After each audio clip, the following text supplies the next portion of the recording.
femei și floreți ghiocei mai frumos.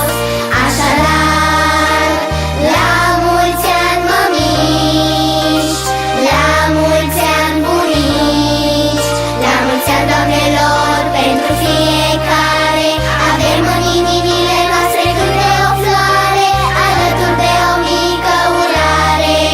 La mulți ani!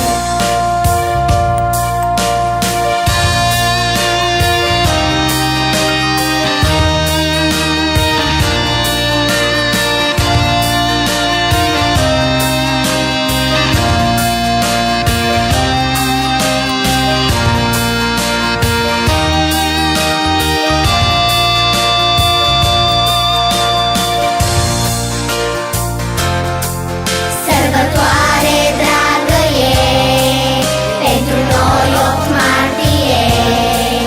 Este ziua femei și floreți ghiocei mai frumos.